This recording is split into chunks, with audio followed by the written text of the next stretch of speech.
appealing. I mean, if you look at her, you're like, whoa, give me the American Eagle ad back. Like, I don't want that. Please, more American Eagle, less this, please.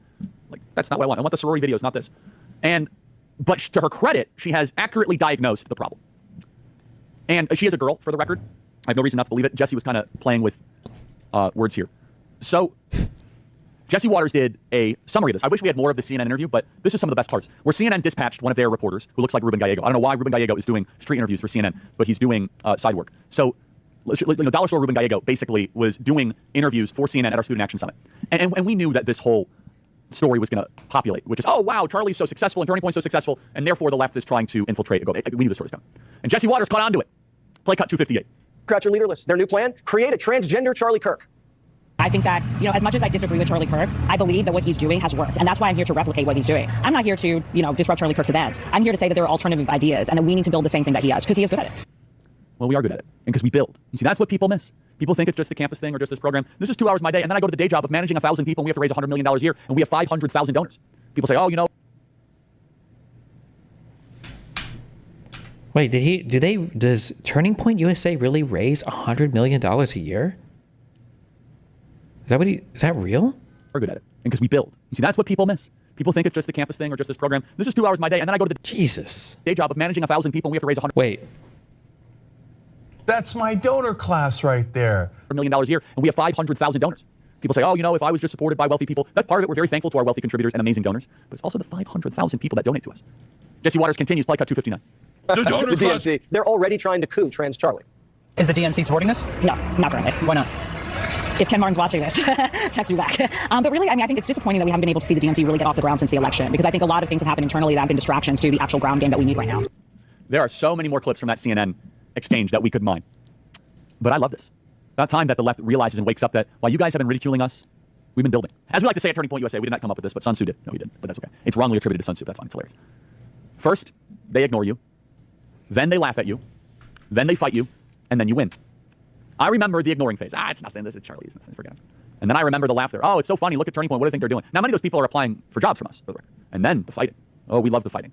And then the victory. But look, it goes in cycles. But for Z, I think that's her name. Is her name Z? Prominently profiled on CNN. She seems that she actually gets it more than most. Where she's like, hey, guys, this guy's awful, but he's built something. And again, I haven't built anything. We have built it at Turning Point USA. Z Cohen Sanchez, for the record. You will not be seeing her in American Eagle ad anytime soon.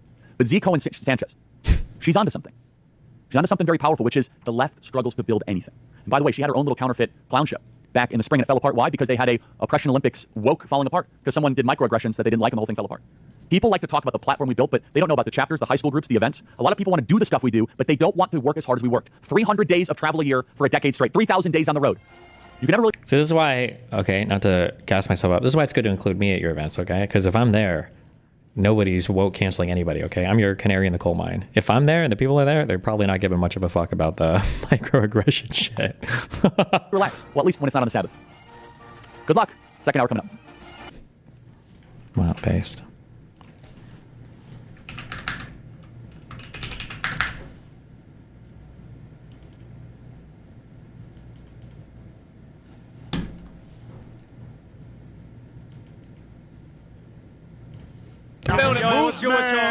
Okay, wait, I don't have time for this.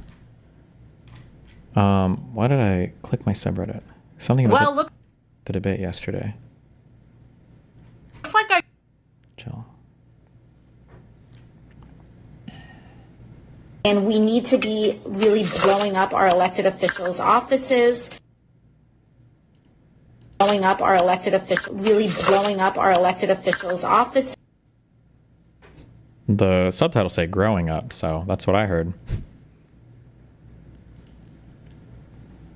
You think it's because Trump cares about crime in D.C., really? Because I remember Donald Trump on January the 6th, 2021, not giving Mehdi, oh, come on. Now for January 6th. Sorry, Mehdi, no, Mehdi, come on. Let me finish my point. Mehdi, This is a short segment. I know you said that. 150 police officers got hurt. Hold on. You gave Bill O'Reilly a lot of time. Let me give an answer. I'm here for much shorter time. Let me speak. On January 6, 2021, you may want to move on for it. We all watched police officers in D.C. being attacked by a Trump-supporting mob, 150 injured, 600 people Mehdi, convicted. you're going to sit here. We know the statistics of January 6th. Mehdi, you're going to sit here. Mehdi, you're Summer going of to Love, sit here. BLM, bring it up. You're going to sit here Summer and of Love, say BLM. Trump cures cancer, and 600 January people. 6th was Nobody cares terrible. about Okay, the fact of the matter is you can't have an argument. You can't have an argument about what's happening on the streets of D.C. without going back to January 6th. You won't talk about actually the crime. No, it's not. It's about how to have people be safe.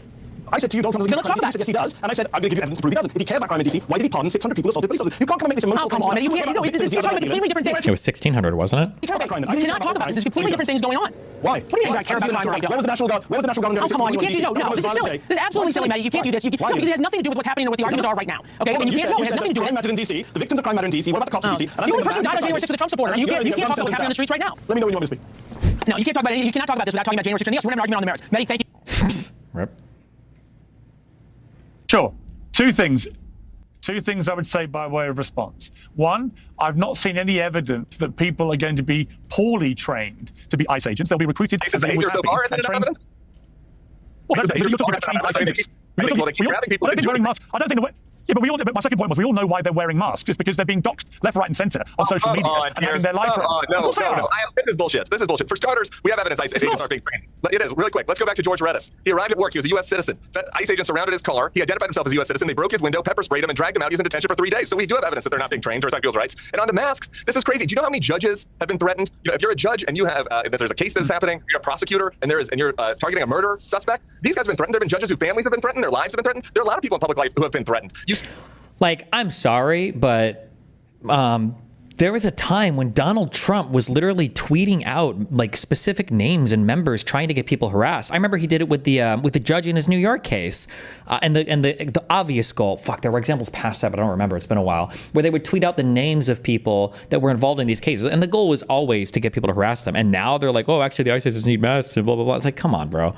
Still don't get to wear a mask and be a secret judge. Not in a free country. You don't. I'm sure you get threatened. Like, I'm sorry. If you're an agent of the government, if you're a representative of the people, you need to show your face and name yourself so that you have accountability. That is a totally reasonable ask. And so, I have no. Let me get Dean.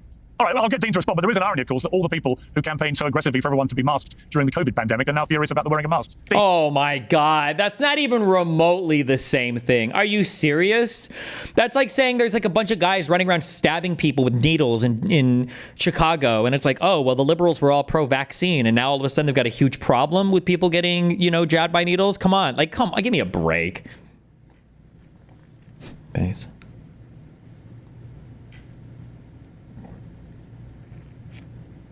You lost, right? And it's like, okay. But no, nobody, the simp army of haters that will flood me after a debate, they're my haters. They're not his fans, right? They're people that don't like me, and they will say that I lost no matter what, which is, again, why in my opening statement last night, I said there's no way to win this debate, right? That's something has a lot of followers, right? These YouTube debate me bro conversations are not debates. They are popularity contests. Again, like I said in my opening statement, I am a fucking shit poster. I'm a troll. I comment on shit. I try to make politics fun. I should not be taken seriously, right? Neither should he. Anyone who thinks that quote debate last night was a conversation between two intellectuals that should be respected in their communities is Nobody thinks that. Don't worry. fucking retarded.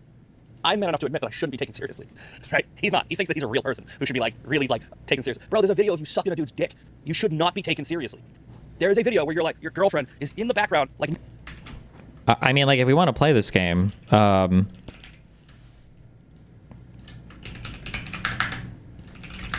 apparently there's lots of videos of this dude.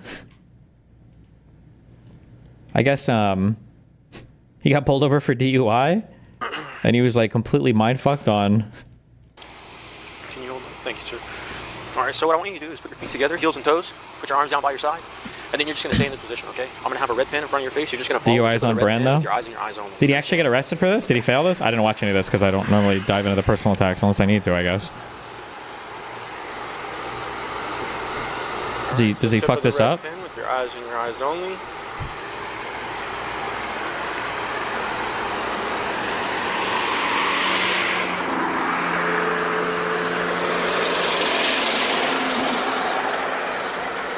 Oh, he did it there. He passed. I don't know what the resulting, if he was charged or anything from this. He's placed under arrest and put in the cruiser. Oh, I guess he didn't pass then. Apparently there's lots of like weird shit about this guy, but I don't, like I said, I don't usually, I mean, when I don't know who this guy is, so I haven't like followed his story or anything, but. Making out with a dude and you're just like, typing, you're typing. Bro, Are we really doing this? I'm not insulting you, okay? As long as it's two consenting adults, suck all the dick you want. I don't care, right? Not my thing, but good for you, bud. No, I'm just saying, you're not serious. You're not a serious human being. Fucking Stormy Daniels give me fucking political advice. All right, cool. Didn't even try to negotiate. Okay. Hold on. This video of haters that will is way too quiet. They're my haters. They're not. You're banned for 3 days. Where's shitty video clip?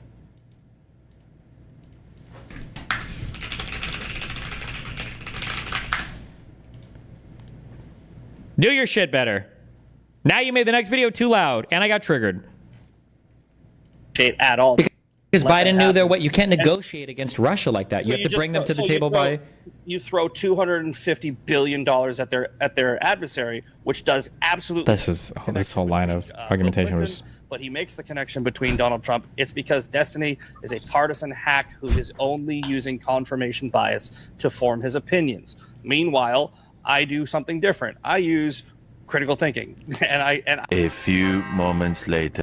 Yeah, it's an unbeatable argument to say that I'm a partisan hack when this guy literally has fucking Donald Trump tattooed on his leg. I don't know how I'm the partisan here when Trump is literally a part of his body. I mean, people say that. Good one.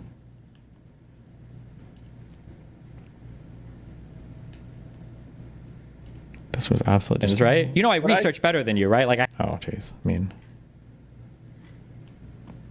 What I'm saying, this is what I'm saying. I'm using your own logic. Your own logic is you said Trump is all over the Epstein files. I clarified to you, he's only in the Epstein files a couple of times. One, where he testified against Jeffrey Epstein. He was one of the people that put Jeffrey Epstein. You're also banned. Wait, is this the same guy? Stop speeding your clips up. There's a speed up thing in the thing. We don't need you to speed the clips up for us. Holy shit. But none of the other associates testified. Donald Trump was the only person that came out and testified against Jeffrey Epstein. So there's that. When did he testify against Epstein? What is this about? What's your arrest? Oh, by the way, this guy ultimately was correct on this. Donald Trump did testify in a court of law against Jeffrey Epstein. He did give he did. So he even tweeted, vindicated. Here it is. Said he testified in that criminal proceeding? He testified. Or gave any out by the DOJ. The DOJ is confirmed. We gave testimony where? For what? I don't think this happened ever. I don't think he ever was interviewed or deposed or gave any statements about Epstein to anyone. He did. I guarantee. The only thing that I can say about President Trump is that he is the only person who, in 2009, when I served a lot of subpoenas on a lot of people, or at least gave notice to some pretty connected people that I wanted to talk to them, he is the only person who picked up the phone and said, let's just talk. I'll give you as much time as you want. I'll tell you what you need to know, and was very helpful in the information that he gave, and gave no indication whatsoever that he was involved in anything untoward whatsoever, but had good information that checked out and that helped us, and that we didn't have to take a deposition of him. That was in 2009? That was in 2009. What a retarded fucking statement. What does that even mean? You had good information that helped you out, but you didn't depose him, so none of it was under oath, none of it was recorded anywhere? Like, okay, like, yeah, good one. Nice. Democrats, if they were in charge right now, that's if.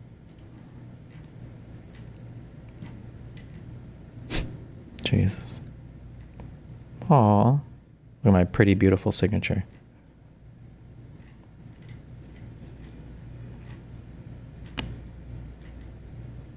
When somebody labeled. I don't know why I was going to my subreddit. I'm sure there's a reason. Why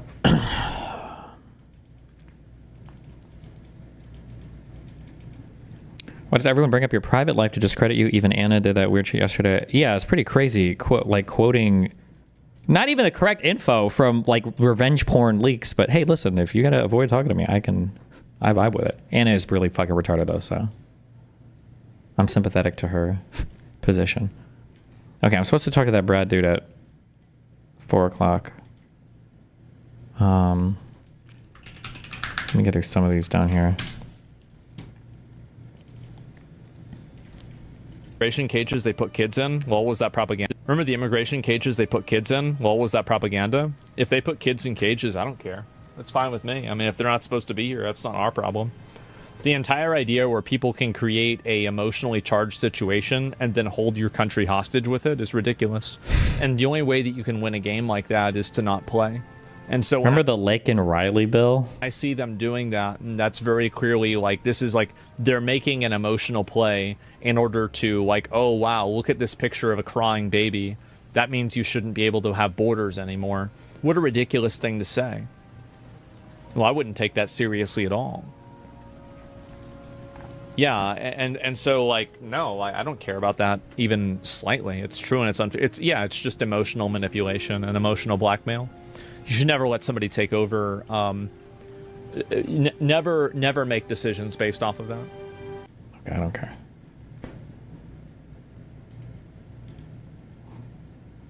I think we watched this already, right? Like during COVID, I probably Where Hassan is like, I donate all the time, but it's you'll never see me brag about it. And 200 grand is a tiny dono. Jesus, what is this? I'm going to say a hot take. I'm going to say a hot take. I think Melina treated Nick like shit. I do. I am genuinely someone in the side of, I think Nick was actually too good for Melina. And this is a take why LSF hates my ass. I think Melina was a vile, bitter, cruel, disgusting person. I do. I genuinely do. And I say this every time, and every time I say this, it gets put on LSF, and they get so upset, and they say, this is the guy saying it. I don't care. I've never had anybody be worse to me than Melina, because she's very pro-woman. I mean, I think NMB just lost a lot of weight and wanted to lock the fuck in order to secure a girl. That way he would see that Nick can succeed even without her. And now she's trying to take 70%, which is like, Jesus. I mean, damn. And it's crazy how the internet is so against NMP that they actually think that she deserves all that money, and Nick doesn't deserve any of it. I can't tell you how stupid of a fucking take that is. I mean, I'll be real.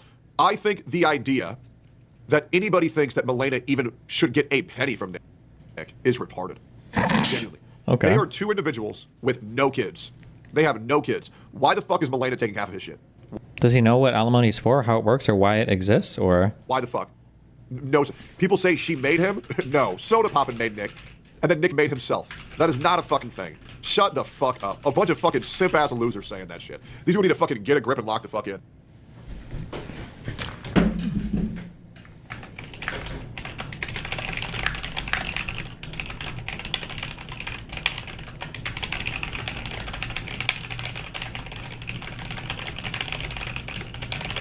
Is your conversation tomorrow going to be aggressive? Of course not. I'm a nice bridge building guy, okay? Hold on one sec.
Gen Z are more depressed and isolated than their coworkers and feel less successful than other generations did at their age, according to new report. How would they even know? How would you even know?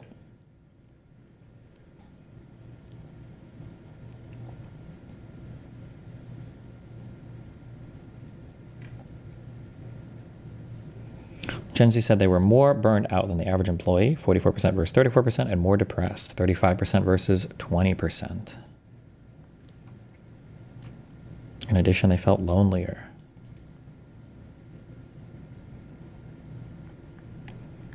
"79% of boomers said they were engaged at work, 86% said they were productive, and 71% said they were happy." Gen Z's responses were 60, 64, and 59, respectively.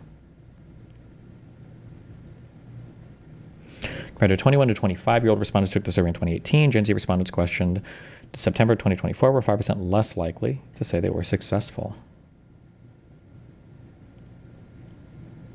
What in the fuck? Where does this polling data come from? Wait, what the fuck? Gen Z thinks they need almost $9.5 million to be financially successful after anxiously watching their parents unretire. I feel like if you had $2 million in savings, could you not retire? Especially if you were getting Social Security. Would that be impossible?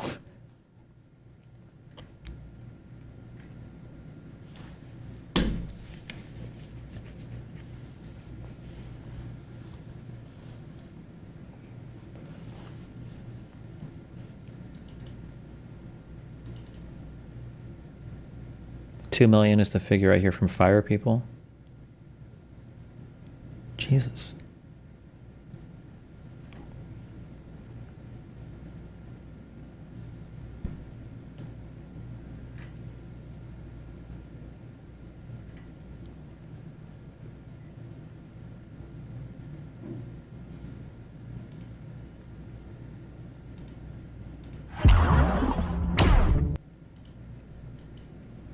And they instead align with the Republicans. What we want to do is to draw districts that give those Hispanics and African Americans in the state of Texas the ability to elect their candidate of choice. Well, that's not really, I mean, you're doing this to give Trump and Republicans in the House of Representatives 5 additional seats, right? I mean, that's the motivation, is to stave off any midterm election losses. Again, to be clear, Jake, the reason why we're doing this is because of that court decision.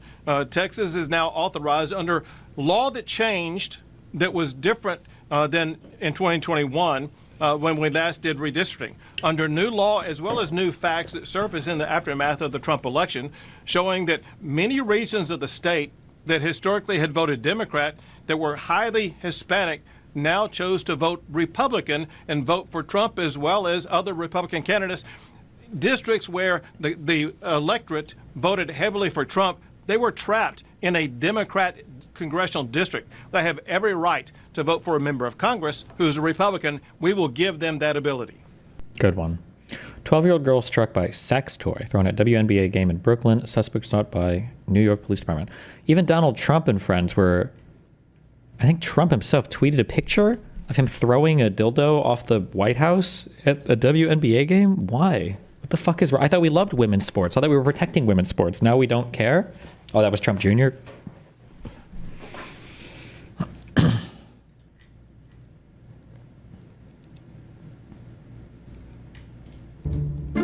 Truly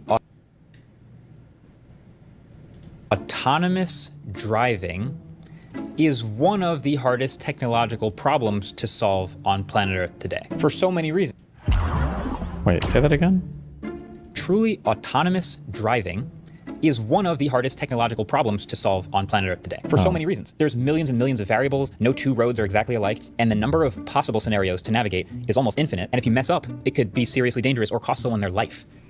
I kind of gave this hot take a few days ago. I actually think that the reason why it's so fucking difficult to solve is because I think that we also wouldn't accept the same standards as we do for human driving. How many, is it like 50K fatalities a year? Hold on, I thought it was 60K. How many people die per year, road accidents, United States?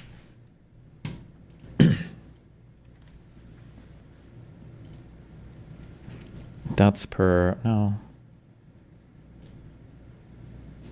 What a strange graph. Why would you fill in the... Okay. Okay, so it's about like 30 to 40K per year dead. If we had fully autonomous driving right now, and we could implement it right now, but about 30 to 40,000 people died per year, we wouldn't be okay with it. If we could fully implement fully autonomous driving right now, but 10,000 people died per year, and every other part of driving was a better experience, you could sleep if you wanted to, the traffic moved faster and everything else, we wouldn't accept it at 10K per year. I think part of the issue with moving to this next fully autonomous thing is the standard that we're willing to accept here is like single digit or less deaths per year from fully autonomous driving stuff. So the stakes are high, the difficulty is high, and yet there are some companies that are trying to solve it. Now, up until this point, I've never ridden in a Waymo or a Tesla Robotaxi, just read about them. They're not available on the East Coast here, so I've mostly just seen a bunch of videos on social media and a bunch of headlines. Waymo has been operating since 2015, and they're doing driverless autonomous taxi rides in a few cities now. Austin, San Francisco, Silicon Valley, Phoenix, and LA. And then Tesla, despite recently announcing this whole cybercab, they've actually started doing a super limited service of their own driverless taxis in regular Tesla Model Ys, starting in Austin, Texas. The thing is, there's been a lot of chatter about both of these, kind of like as if they're sports teams. Like you have to pick one of them to root for, and then you have to root against all of the other ones. I definitely saw a small number of Tesla-themed creators, which were the first ones to get access to the Tesla Robotaxis, and they have been, how do I say this? They've been very forgiving of any shortcomings of the service. I've watched a handful of these videos. There's plenty of good stuff, but also plenty of weird stuff and odd maneuvers and phantom braking. There's even a video of somebody getting dropped off in an intersection and saying, "It looks like we..." Wait, hold on, sorry. What is this? Did we watch this already? Driverless cars are honking at each other in the night. So I was like, where's that coming from? I looked down and I was like, I think it's coming from the Waymo cars. Yeah, kind of bizarre, right? Neighbors in San Francisco dealing with some sleepless nights as they say driverless cars in a parking lot nearby are confused. They start honking at each other. Maybe they're just talking. In a statement, Waymo says it's heard complaints. They're working on a fix. That is your rush. Based. We got dropped off right here at the corner. It's really something to see. And the cherry on top. Assuming driverless cars were perfect, would you support banning human beings from driving? I feel like we've normalized driving so much, it'd be really hard to imagine that. But if you were to do a de novo, like start from the scratch review of driving, I think it would be very difficult. Like driving would be a recreational thing that you would do at tracks. Like you would take a car to the track and then you would get to manually drive there. But for all other traffic, yeah. But also, I don't know if we would ever have to ban human drivers. I feel like if the technology got good enough and widespread enough, I think it would be a cultural thing. People would automatically start to push for it. Because if you had like automated driving, like imagine you're at a stoplight, it turns green, every car moves instantly, but there's one like retard that wants to manually drive, like everybody would fucking hate this person. Everybody would hate this guy. And I think you'd get bullied the fuck out of it, I would imagine. Since so many of them pick sides, they also have to hate Waymo and post videos of other Waymos doing bad things to sort of even it out. Now, like I said, I've never used either, and I know neither of them is perfect, but I quite like the idea of getting into a nice, quiet, empty car and just having it safely take me to my destination. That sounds kind of nice.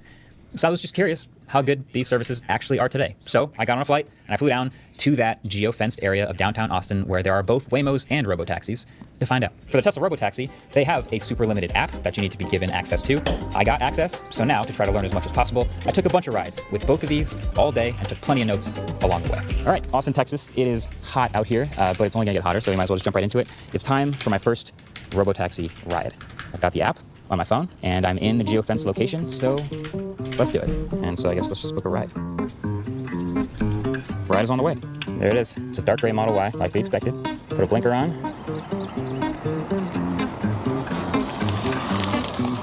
Okay, yeah, this is great. Everything's normal. Robotaxi. Okay. Hello. Hello. Okay. Before we start, if you don't mind, I'll just need to verify the Robotaxi app, please. Oh, okay. Start ride. So we arrive in 9 minutes. This is our route. Your mic is picking something up? Wait, what? So it's kind of nice that we get this little screen at the bottom. We do have a pull over button. I don't think we'll need that. It's actually interesting because the car map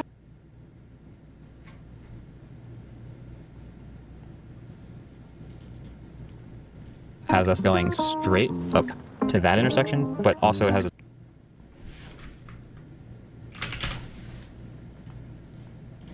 in 9 minutes. This is our route. Great, everything's normal. Robotaxi. Robotaxi ride. I've got the app on my phone, and I'm in the geofence location, so let's do it. And so I guess let's just book a ride. All right, for the Tesla Robotaxi, they have a super limited app that you need to be given access to. I got access, so now to try to learn as much as possible, I took a bunch of rides with both of these.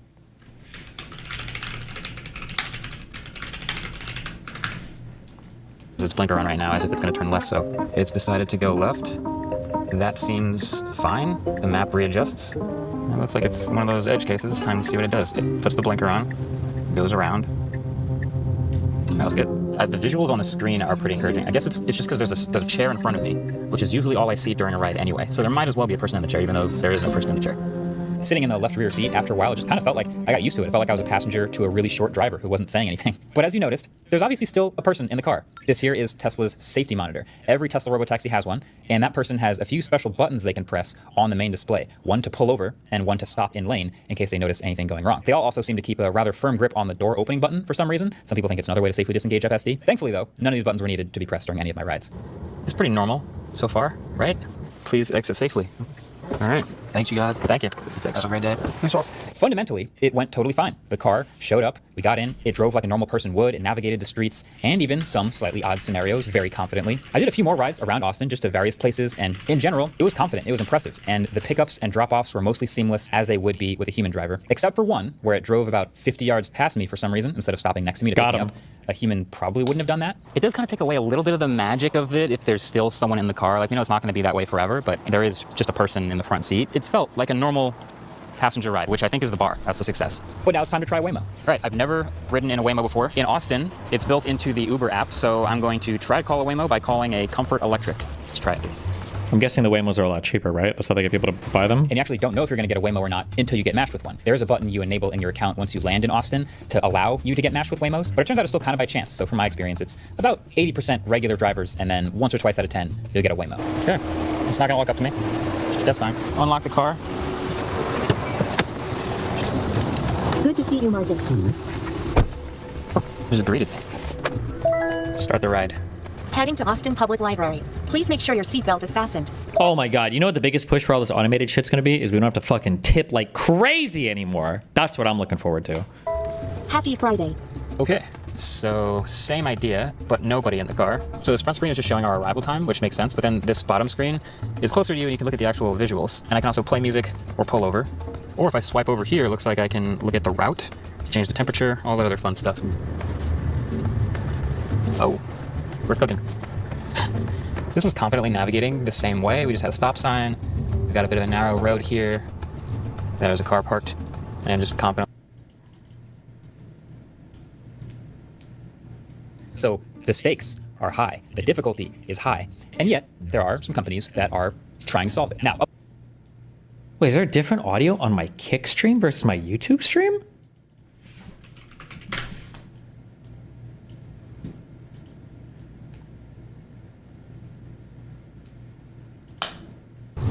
there's a car parked. Okay. Just greeted me. Still someone in the car. Like, we know it's not going to be that way forever, but there is just a person in the front seat. It felt like a normal. It looks like it's one of those edge cases. Difficult. It like driving would. Shut up! Let's do it. And so I guess let's just book a ride. Ride is on the way. There it is. It's a dark gray Model Y, like we expected.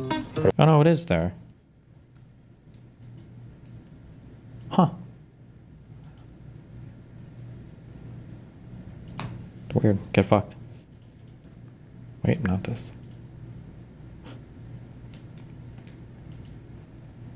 Finally drove around it, used its blinkers and everything. He took it easy and pulled to the side so that the truck could go first. That was pretty good.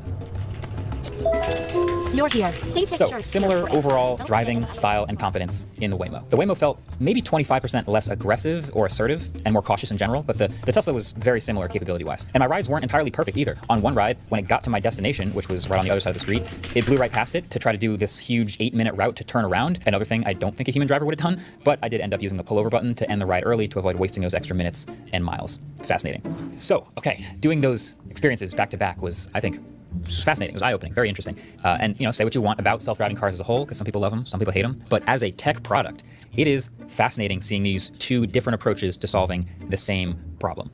So let's start with Waymo. Basically, every Waymo so far has been a Jaguar I-Pace, an electric SUV that hardly anyone actually buys, but they're decent, you know, solid room in the second row, all-wheel drive, 246 miles of range on a full charge. But of course, you can see they're all heavily modified with these sensors all over it, on top of the vehicle, on the front, on the back, many of them LiDAR to help the onboard computers sort of build a picture of the world around them while it's driving in real time. I've seen a couple estimates for how much it might cost.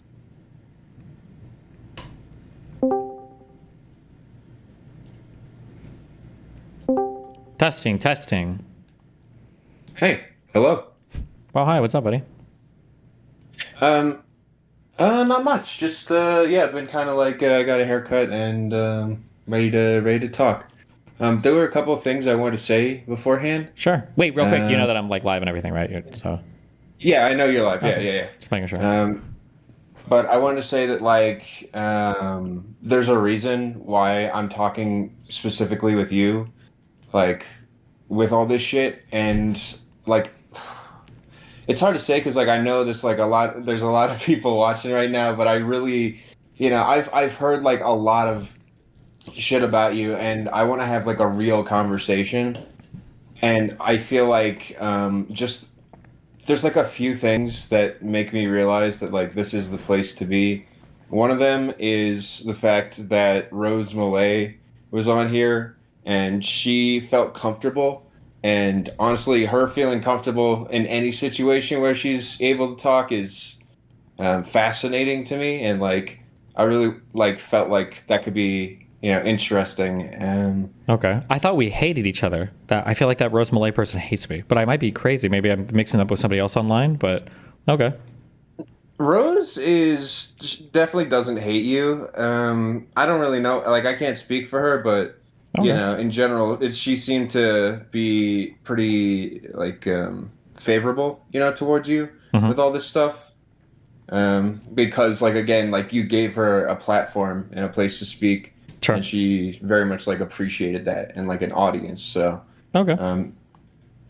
But another thing is the fact that even like you told me like this is like what people are gonna think when you show up on the show. That like pre-assumption I'm realizing is kind of going to be very similar to what like my life is probably gonna feel like very soon. Sure. So I thought that would also be really interesting. And there was a third thing. Oh yeah, I feel like you're gonna let me talk. That was the other part. Sure thing. Yeah. But I mean, I'll just be honest. Like I don't know shit about you, but I just felt like I'm supposed to like just be here and be like, hi. What's going on? Yeah, sure. I mean, I cover a lot of random stuff on the internet. Obviously, your stuff cropped up. I'm gonna be honest, I have no idea. What do you actually want to chat about or go over? What's the Well, I kind of want to talk about everything that's going on because like I kind of had I just had like a horrific crash out, and like everything seemed like everything felt like it was crumbling and like my life was ending, and then like by the end of it I'm realizing that I actually think that this is all like a good thing, like that I'm realizing that I kind of was miserable doing what I did. And when you say doing what you did, was it like mainly like YouTube music stuff, or what do you mean by that, doing what you did? Yeah.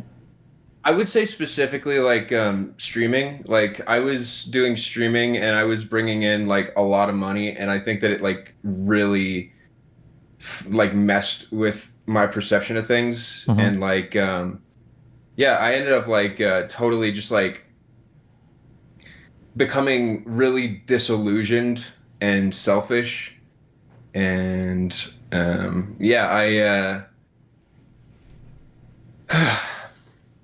I really like made this woman's life hell, during a lot of like the time, because she really just wanted to help me, and I constantly thought she was getting in the way of my success, and that like she is trying to hold me down, and like 10 minutes later after like freaking out I would be like crying and just like confused. And pretty much what happened is like I went to rehab for like 5 months after like we broke up. Wait, real quick, just a timeline so that I guess I'm following and we understand. The person you're talking about right now is your ex, the one that obviously you're publicly, I guess, feuding with right now. And then you guys were dating. I'm not feuding with her. I will say that like like sure, not feuding with, but the one that released the audio and everything that you guys had the fight. Yeah. Okay. And then this was what year are we talking here? Was this? So we broke up last year around this time, and what happened is I ended up like making a video that was really, really awful, and like, you know, just like the things that I said about her were just like truly horrendous, and I got like, you know, like I didn't even realize how bad it was because like I had convinced myself that she was trying to destroy me. You know, because like it's hard. Like she is someone who is, she's like a real rare breed of a person, like who actually genuinely just wants to do good in the world, and I feel like I destroyed that, and I keep like doing it over and over and over again, like even like a year after, and like I think that just like caused me to just like totally just slip. It just, yeah. Okay. What do you I have no idea where this conversation is supposed to go or anything, so I don't know what is there anything in particular I guess that you wanted to chat about that, or did you wanted to I'm just not sure exactly what you're I guess looking for. Well, I specifically am bringing this to you because of the way that you reacted to the video, which was like instantaneously taking my side on things. And like, I'm realizing that like I am 100% in the wrong.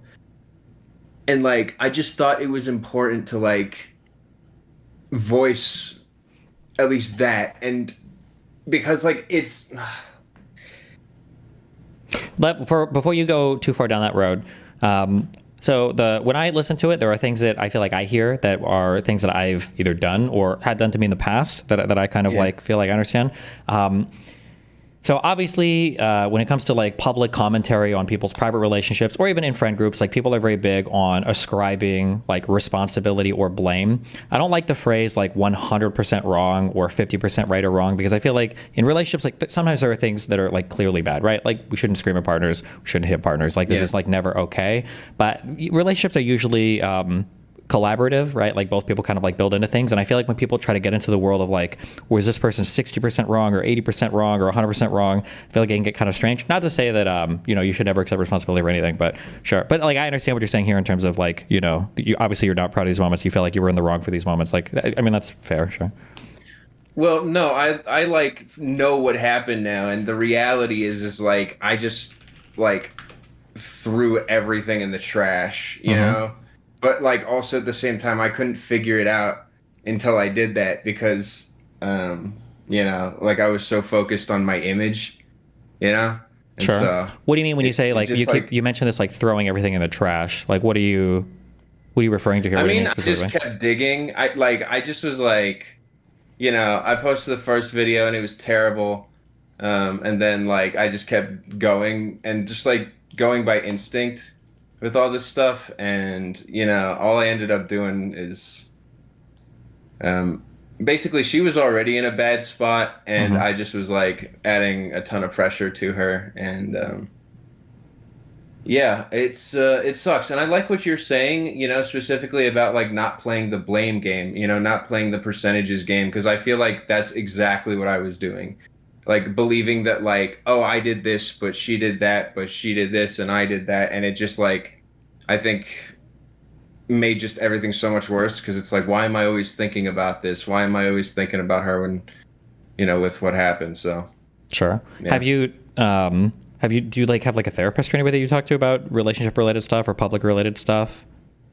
Yeah, like I'm figuring that stuff out. It's like, for some reason, I just felt like I need to come on here and like just like talk about it, but like this is it. You know? Okay, sure.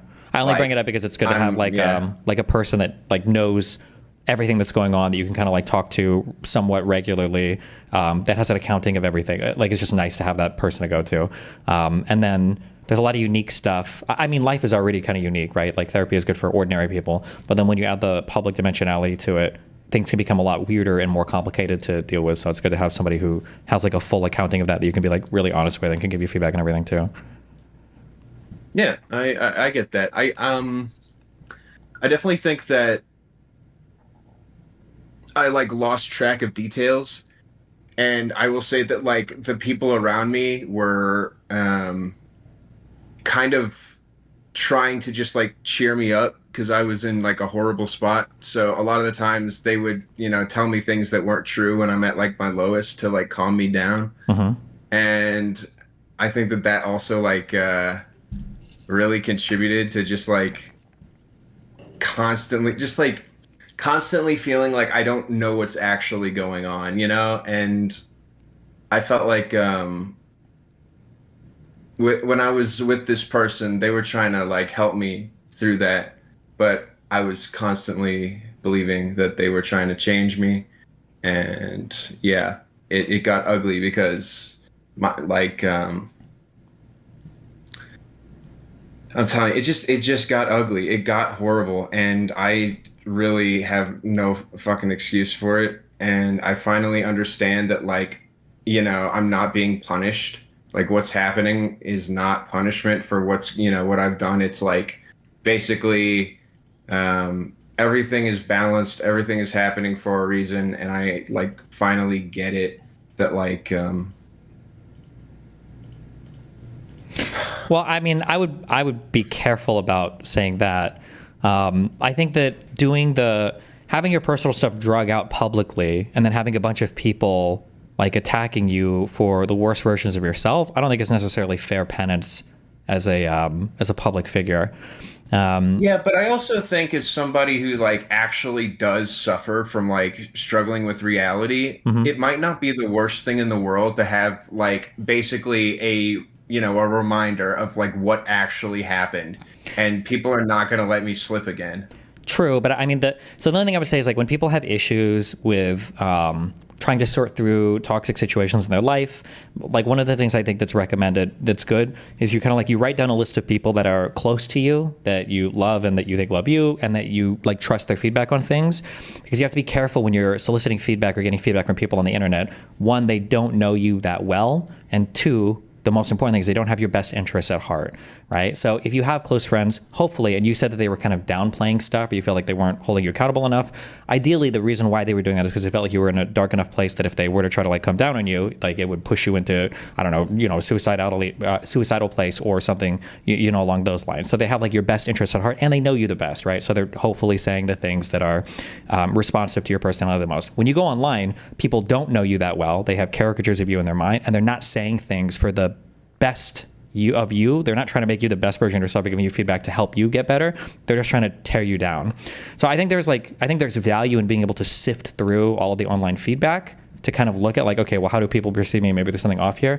But I don't ever like get lost in the world of living in the criticisms of people online who don't give a fuck about you and would just as soon see you off yourself because they don't actually care about you or like you or whatever. I'd be very, very careful of that. Yeah, I mean, I really just completely agree. That's exactly right. I mean, this whole situation forced me to like, I haven't looked at comments like Twitter. I haven't done any of that shit in weeks. The only feedback that I've really received is from people who are close to me, and I think that's like why I was able to navigate this and at least like get to a point where I finally feel comfortable, where like I'm okay with what happened and I can just like move on and do better. Sure. Yeah. Having real life friends and people disconnected from, I think, internet stuff is also very helpful because there's a lot of weird pressure online.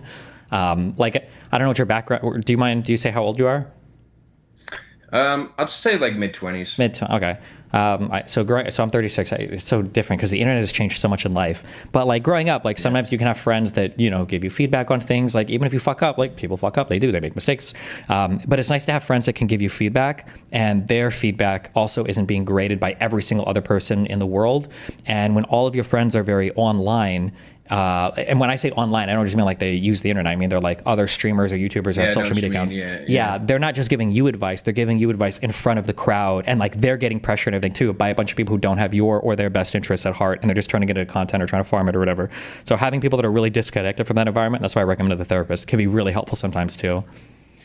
I'm actually really surprised, like how much wisdom you seem to have like picked up, like with doing YouTube. And I mean, yeah, you're like older than me, but I'm really just discovering right now, like still like what it is that I'm doing, Sure. And it feels hard to like do that and then also like have to be someone, you know, that people look up to online, and it's a lot of pressure and it's tiring, and it ended up with me like yeah, kind of living like I wanted to be like a mental health advocate for people, and was like still just constantly struggling with my own stuff and putting stuff online that wasn't helpful. You know, that wasn't helpful to anyone.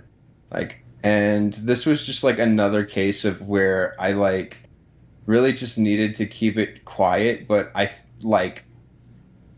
felt confident, like, you know, that like this was the right thing to do, you know, to say everything, to just put it out there, and you know, people will accept me. And what ended up happening is, you know, it's like the exact opposite, but also at the same time, I made the discovery that I never really needed them to accept me in the first place, and that is kind of the trap of this whole online sphere, is that like you don't want people to dislike you. And I will say that like I'm actually glad that I get to experience like what it feels like to have this many people dislike me, because I actually can just turn off the phone and it goes away. Yeah, that's good. Yeah, and then there's a balance, because if a ton of people are disliking you for a reason, there's probably some good reason or some criticism to be found there, even if they can't say it well. But you have to figure out like the balance of, you know, how much do you try to appeal to people versus how much do you accept that some people just won't like you. You know, because to some extent there might be some behaviors that are just so bad or toxic, like, well, I should just change this because nobody likes this. And then there are other behaviors where it's like, I understand that if I conduct myself in this way, some people just aren't going to like me, but that's okay. And I mean, that's just like a learning thing. You figure that out as you get older, and you solicit feedback and you figure out what you're comfortable doing and what keeps the people closest to you around you, you know? Yeah, I like that. And I mean, like, if all of this didn't happen, like I now, like, I'm spending most of my days, I wake up, I go to my DJ board, and I'm just making stuff for like hours, and I'm constantly calling friends and playing stuff for them. And like, you know, this is stuff that I felt like those friends who I've made through this experience are people who I just saw, oh, these are like people online. That's where like my job is. That's where the money is. I don't really have time to even like try to build a relationship and trust these people. And I think that it just like caused me to just think that everybody was trying to get something out of me. Sure. You know? Yeah. And yeah, it's just like, it's not good. It's just, I don't know, man. Maybe it's just I believe that like for someone like me who has like suffered like with just like a lot of like stuff mentally, it's hard to have a platform and be responsible with it when I think that like I'm doing something that's noble, and when in reality I'm just like truly making a fool of myself. Yeah, but I mean, like that, you said you're in your mid-20s. Like I imagine if you think of yourself like when you were 18, 19, ideally you were probably cringe as fuck. And when you get to 30, you're going to look back in your mid-20s. Hold on a second. Oh, whoa. Okay, listen. I was fine.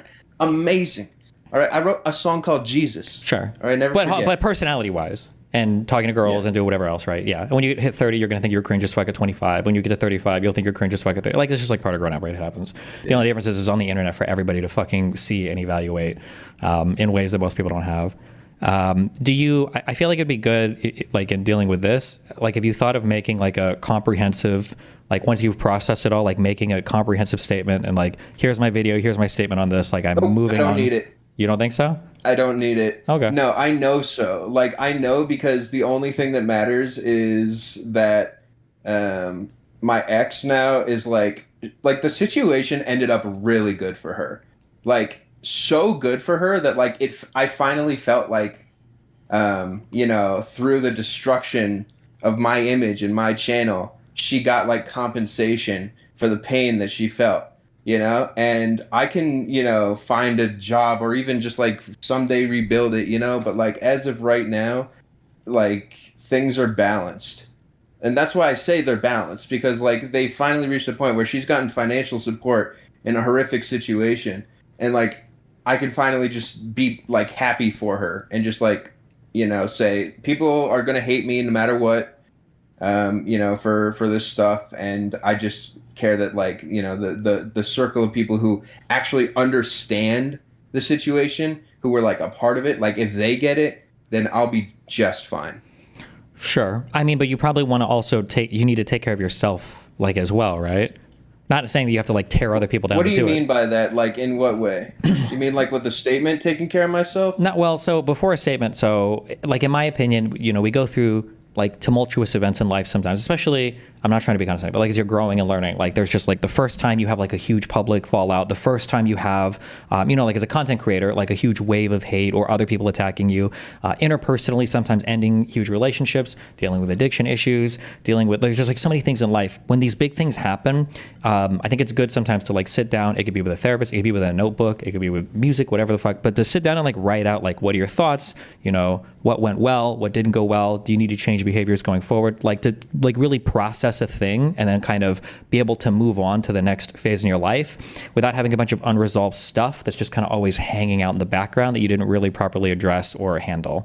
Like I think it's good to sit down and like really process all of it. And then this is why I'm saying in terms of making a statement, it would be nice to have something out there to where like, this is how you feel about things. And it doesn't have to be like, I'm detailing all my relationship stuff or whatever, but just something where it's like, listen, if you want to talk to me about this, you want to make comments about it, like you can go look to this, but I'm done with this. I'm moving past it. Like everything is solved with it. Insofar as like you understanding it personally, so that it doesn't just keep getting drug up over and over again in your personal life or public life. That's what I'm like processing. I am okay with it being like brought up over and over again, because like at this point, I understand that like I can't control everyone, and I think that what you're saying about writing it down is exactly right. Like I think that part is completely on point, which is like, you know, I'm making music and like just like trying to like put myself into there, and like I'm making stuff that I'm proud of and I'm happy with. But like the reality is like this entire situation has taught me that like I need to stop trying to control everything, because it just ends up with me, you know, either pissing off more people or like wasting my time on people who will eventually like just, you know. True, but there's like, oh, there's a difference between like saying you can control everything versus like you could control yourself. Like I'm not telling you that you have to like try to control the narrative about you, to control other people's thoughts or feelings about you, to control how other people are being treated, but rather like once you process everything on your own and you put out a statement just on how you feel about everything and that you're ready to move past it, like as a byproduct of that, things will settle down. Because I know you're saying right now, you know, you don't care if people, you know, drag it out. Maybe you're in some mode where you feel like you deserve it or something, but like you don't want to be doing music or collaborating with people a year from now and like a bunch of people are, you know, typing comments like, oh, he's like an abuser, like fuck this guy, like don't ever work with him, or we don't support him or whatever. Like ideally you want to have room to grow. To accept reality. Like the reality is like my image is tainted. Yeah, but I understand. I think it's better to like, yeah, but just you can in general like try to work with it rather than try to work against it. True, but the way that you work with it is you want to work through it and change as a person and be able to demonstrate that change. Yeah. You don't want you are not a collection of the worst things you've ever done in your life. And if you don't do something on the internet to kind of manage your image a little, and again, I'm not saying attack other people, but even like putting out a statement and moving past it and sharing growth or whatever, you don't want to be summarized as like the worst moments of your life. Oh, this guy, I know him. He did 1, 2, 3, 4 bad things, and like that's it, right? That's just, I think that's shit. I don't think it's good for your mental health either in the long term, but for anybody's mental health in the long term, yeah. Okay. I mean, I get what you're saying. I don't really have much to add because, like, there is, like, the core concept that I agree with. So, you know, yeah. Sure. Like, I get that. I guess for me, I just feel like, I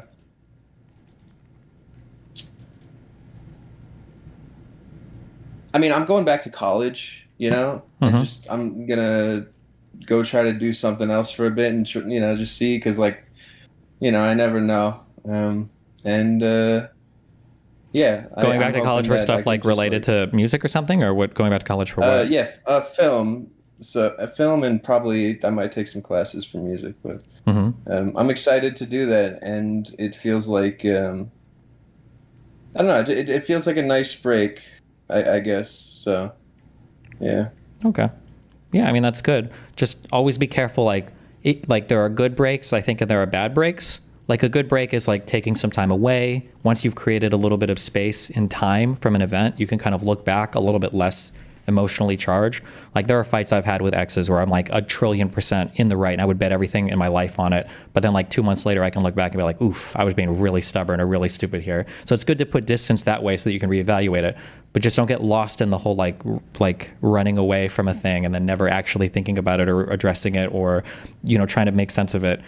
Yeah, just make sure you're always like processing chunks of your life and then learning lessons from that and going forward. Otherwise, you can get stuck in this like running away mode, and then eventually you're not going to be happy because you're not doing what you really want to do. You're just doing what you have to do to avoid, you know, whatever psychological pain exists in the last realm that you were occupying. You don't want to like overcorrect into a bad direction, you know? Yeah. I think that's probably for me a good place to stop, just because I think that like, you know, I think that you've said a lot of things that are wise and, you know, just all stuff that's relevant for me getting better in the future. So I don't really have much to add, and I want to thank you for just, you know, having me on. Yeah. Well, hey, good luck, buddy. Yeah. Have real life friends to talk to. Don't let the internet define who you are as a person, and yeah, good luck with whatever you do, man. All right. Peace. Bye. That's kind of random. I don't know what. I'm not sure 100% what he was looking to get out of that, but okay. I can't. It feels like he. It feels like he internalized a lot of bad stuff on the internet about him, but maybe not. I don't know. Like I said, I don't have like a personal relationship with this guy at all, so it's hard for me to say. Good luck. Good luck, buddy.